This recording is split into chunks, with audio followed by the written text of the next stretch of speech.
Congratulations! It's what you've always wanted. You worked hard for it. It's been a long process, but now it is happening. You got the job. Whoop whoop. But now for the hard part. Deciding whether you should accept it or not. I know it sounds simple in reality, but it is often harder than we would like. As much as we would like to just say yes and get excited about leaving, there is much more to consider. How do you assess all the other perks that may come with the job? Should you try and get a better deal? What's the best way to decline the offer if it's not the right job for you? These are all questions you need to be able to answer, and by the end of this video, you will know my 10 tips to help you evaluate the job offer you've just secured. Before we get into that, please do me a solid and hit the subscribe button, please. It would just mean the world to me. When you finally get a job offer, you might not even think twice before accepting it.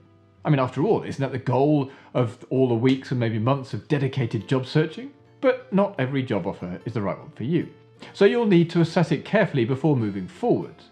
And don't forget to take into account changing work environments and priorities as the world continues to shift amid coronavirus concerns.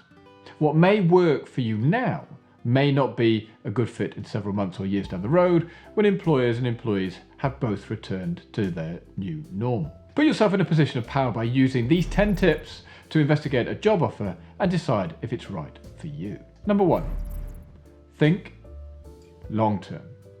Let's be honest, one of the main reasons we change roles is to advance our careers. So when deciding on our next role, our long-term career ambition should be an important consideration.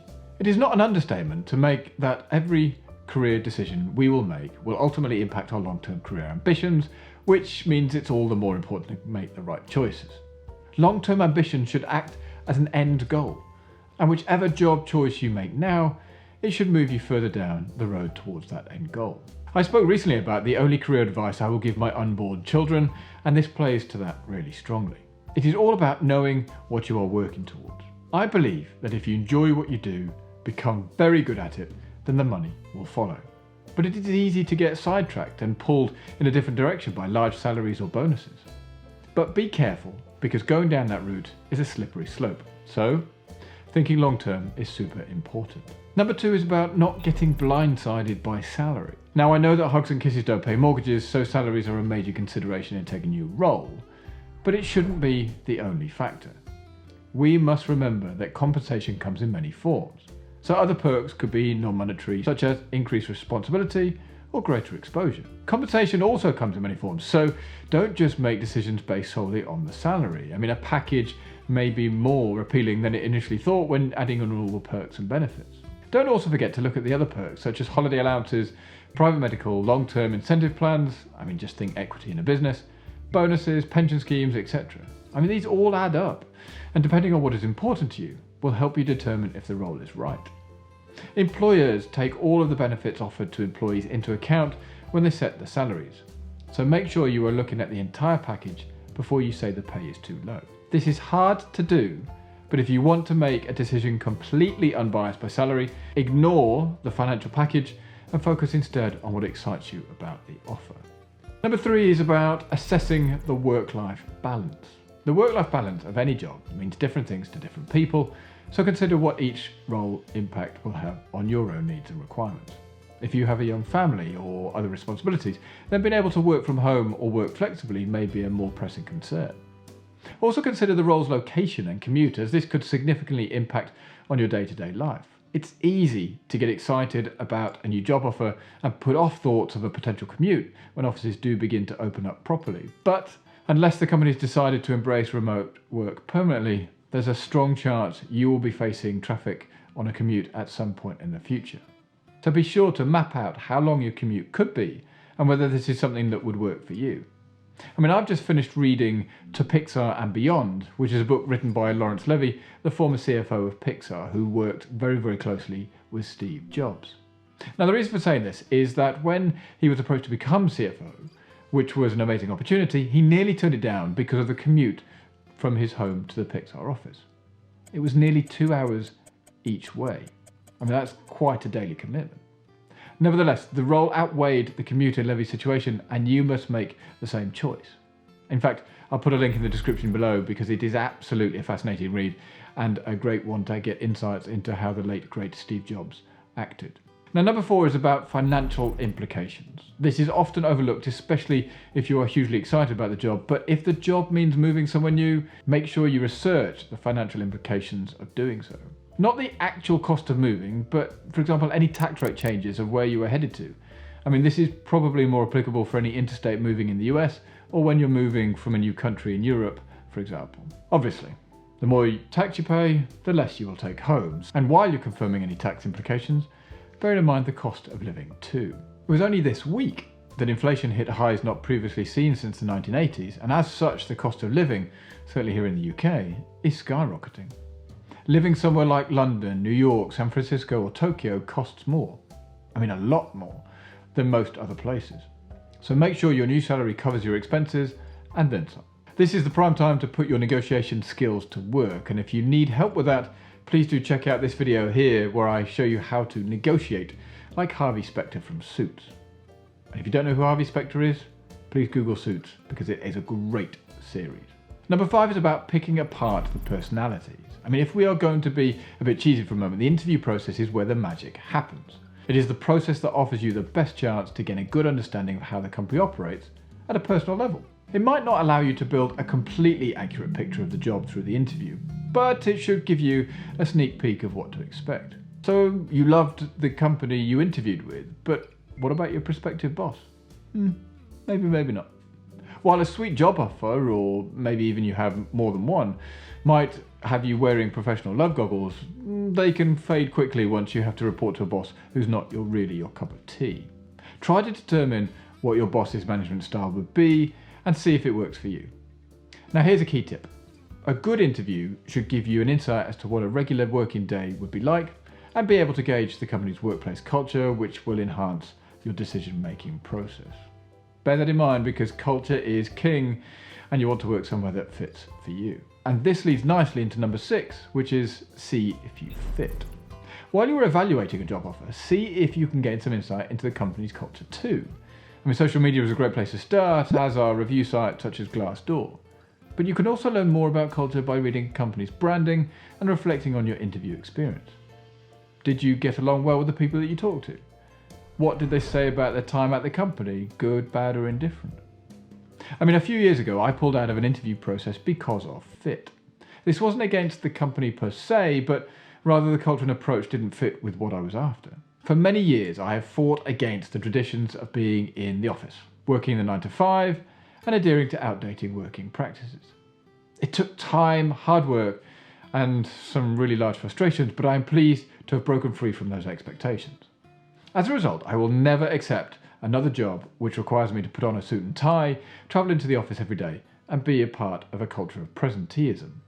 And that's why I pulled out of the process. I mean, everyone I met was pleasant, the role was an interesting one, but the feeling I got was that this was going to go against my values. I didn't want to be expected to be in the office every day. I didn't want to wear a suit. So I withdrew. It was a surprise to the firm hiring for the role, but in the end they understood. I like more forward-thinking, relaxed environments. Now, that's also not meant to be confused with lack of ambition, but it just wasn't for me, and that's fine. Knowing what's important to you, and if it doesn't align with what you're after, then it's probably not the right thing to do. I mean, at the end of the day, the only person that will suffer in the long run is you. Because number 7 is figuring out what matters most. While earnings undoubtedly play a big role in whether or not to accept a position, money doesn't always guarantee job satisfaction. Perhaps you'd be willing to accept less to join a workplace that meshes with your personality or deeply held values more than the one that you've been offered. I mean, take some time to examine your personal values and compare those to the organisation's. It can feel a little bit laborious, but it will pay dividends in the long run. I mean, does the company seem like an all work and no play kind of organisation, or does it seem like they prioritise work-life balance? Asking yourself what's important to you and what you won't give up on for the job will help you make the decision. Now, number 8 is considering what will you learn. Every job has its required set of responsibilities, so do the ones you're being presented to sound like something you like to do every day? Or are there other skills that you'd like to be using but won't be able to in this new role? These should weigh heavily when you evaluate a job offer. I mean, considering what you'll be doing day in and day out, and then decide if this will make you happy, is all part of the process. Because remember, You're ideally accepting a job offer so that you can stay and grow with that company. If those opportunities don't exist, the job offer might not be worth your while. And that's why a very good friend of mine in South Africa once said to me, when you look at having 3 years experience, have you had the same year's experience 3 times or 3 different years? Might sound like a slightly nuanced example, but it does make a massive difference. Now, number 9 is about moving forwards. In a perfect world, each job on your career ladder should be an improved version of your previous one. That could mean anything from better benefits or a superior salary to a great work-life balance, all the while working in a role that both challenges and inspires you. If you're staying in the same field, make sure that this new position moves your career forward. Are you taking on new responsibilities, for example? Perhaps learning new skills? If it's a lateral move, how does this new job offer improve your career prospects in the future? Will it expand your skill set? Or are you doing more of the same, just with a different title? Whatever the new role is, make sure it is a step forward, whatever forward means to you. And remember to be kind to yourself. In these unprecedented times, forward may just mean a steady job that can bridge the gap until you get back on your intended path. Because number 10 is hugely important and one that resonates with me massively, because it is trusting your gut. If you've asked the right questions in the interview and researched both the companies and the specific role on offer, you should be well placed to make a sensible, informed decision on accepting the job or not. However, we shouldn't forget that taking on a new role is never without its risks, regardless of how much thought has gone into the move. Being risk adverse actually isn't a bad quality when it comes to looking to change jobs, but at some point you may just need to trust your gut and take a leap of faith. Now, the question I always ask myself is, am I trying to convince myself to take the job, or am I trying to convince myself to not take the job? There is a very subtle but enormous difference. The first one indicates that you are not sure and need convincing, whilst the latter one indicates that you're inclined to take it and just making sure that you're assessing all the options. I mean, deep down, you will know. It will take some time for the feeling to emerge, but I promise you it will. The more you talk it through with trusted friends and family, the more you will have a feeling of whether it's the right move to make. Whether you listen to that gut feel, on the other hand, is an entirely different question. So when you are considering an offer to accept a new role, ask yourself whether it fulfills the reasons you decided to look for a new job in the first place. It's fair to say that we will all experience push factors. These are the factors which push us and drive us away from our existing roles, ultimately as to why you ended up interviewing in the first place. But if the new job on offer doesn't address these issues, you could be left feeling unfulfilled and wondering if all of the disruption was worth it. As the old saying goes, don't end up jumping out of the frying pan and into the fire simply by choosing the wrong role.